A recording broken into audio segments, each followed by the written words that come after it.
یہ آخری عشرے میں آدمی جو ہے اللہ کی چوکھٹ پر ہی جا کر بیٹھ جائے، اپنے معمولات کو توڑے۔ اعتکاف کی روح یہ ہے کہ یہ جو ہمارے معمولات ہوتے ہیں، روٹین، یہ بھی غفلت پیدا کر دیتے ہیں۔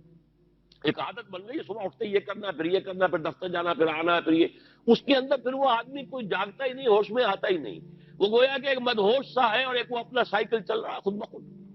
اس سائیکل کو توڑو، جیسے 5 دفعہ وہ سائیکل توڑتے ہو نماز کے لیے۔ آؤ یہاں آؤ، آؤ سجدے میں گرے، لوح جبیں تازہ کریں، یاد کرو اللہ کو دوبارہ، اپنا عہد استوار کرو دوبارہ، ایاک نعبد و ایاک نستعین۔ اسی طرح سال میں ذرا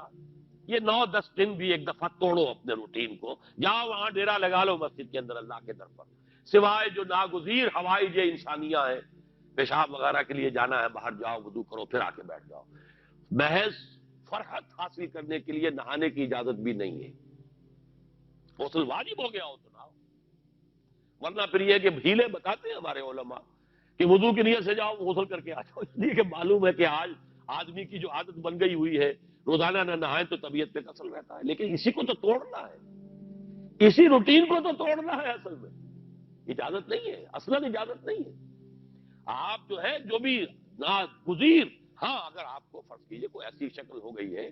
رات کو آخر سوئے تو ہے، سونے میں بدخوابی ہو گئی ہے، نہانا ہے تو جاؤ نہاؤ، ٹھیک ہے، غسل واجب ہے نہاؤ۔ اور یہ کہ پیشاب کی بہانے کی حاجت ہے، جاؤ پوری کرو، وضو کرو، واپس آ جاؤ، چاہے یہاں سو، یہاں ذکر کرو، یاد کرو، جو کرو کرو یہاں پہ، لیکن اور اس میں بھی خاموشی۔ وہاں ہمارے ہاں آج کل اس کے اندر بھی بڑے لمبے لمبے چوڑے پروگرام شروع کر دیتے ہیں، لوگ بیٹھے ہیں گپ بازی کر رہے ہیں۔ میں نے خود میدان عرفات میں لوگوں کو تاش کھیلتے دیکھا ہے، تاش عرفات میں۔ میں نے سنا یہاں پر اعتکاف میں تاش کھیلے جاتے ہیں۔ آپ بالکل نوجوان چھوکرے، فضیلت سنی اعتکاف کی، ویسے بھی گھر سے بھاگنے کو کچھ جی چاہتا ہی ہے، کچھ دنوں کے لیے نکلے اس گھر سے، مسجد میں آ کے بیٹھ گئے، وہاں پہ گپیں بھی ہو رہی ہے، لطیفہ بازی بھی ہو رہی ہے، تاش بھی کھیلے جاتے ہیں، یہ اعتکاف ہو رہا ہے۔ یہ اتنی ہلکی شے نہیں ہے اعتکاف، یہ تو اس عبادت کا، رمضان میں جو روح بیدار ہوتی ہے یہ اس کا کلائمیکس ہے، بہت بڑی عبادت ہے، لیکن اس میں لو اللہ کے ساتھ لگے رہے، لوگوں سے نہیں، تنہائی، غور و فکر، یا قرآن پڑھو،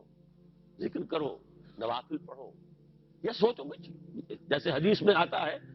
وَأَن يَكُونَ نُطْقِي ذِكْرًا وَنَظَرِي عِبْرَةً وَسَمْتِي فِكْرًا، میرا دیکھنا ہو تو عبرت کا دیکھنا ہو کہ ہر شے سے میں سبق حاصل کروں،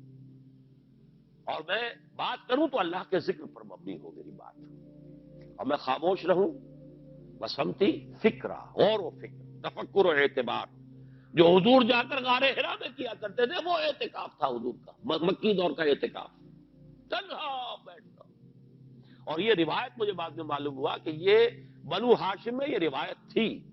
حضور کے دادا بھی جا کر وہاں پر غار حرا میں بیٹھا کرتے تھے،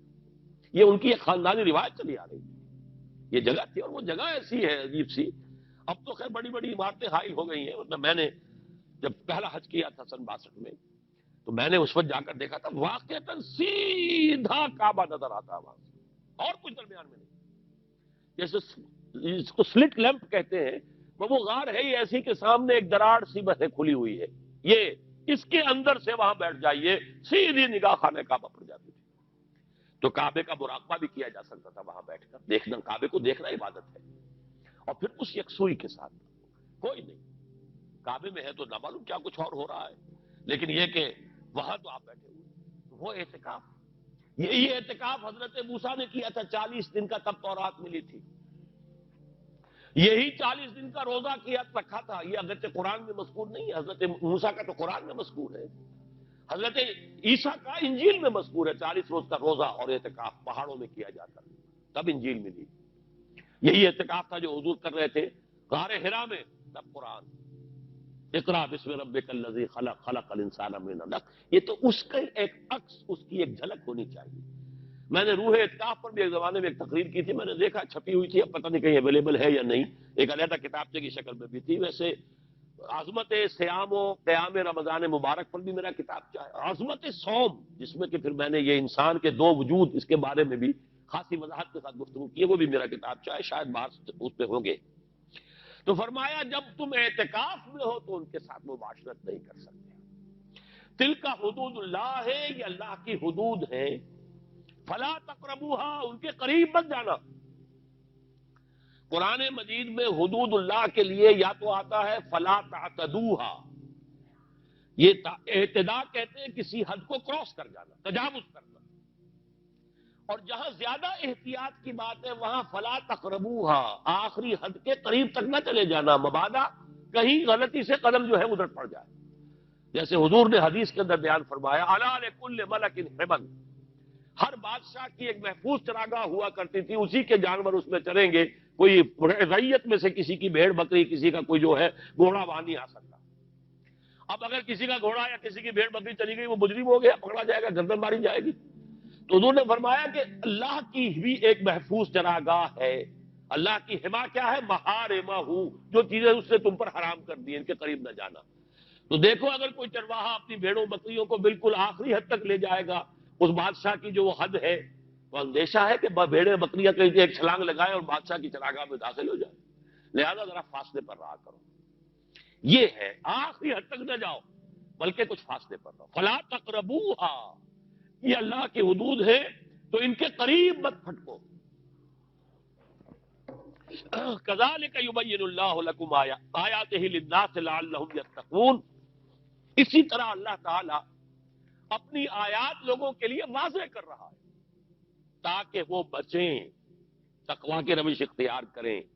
حدود الہی کا احترام کریں، اس میں کہیں تجاوز تو دور رہا، اس کے قریب بھی رہا۔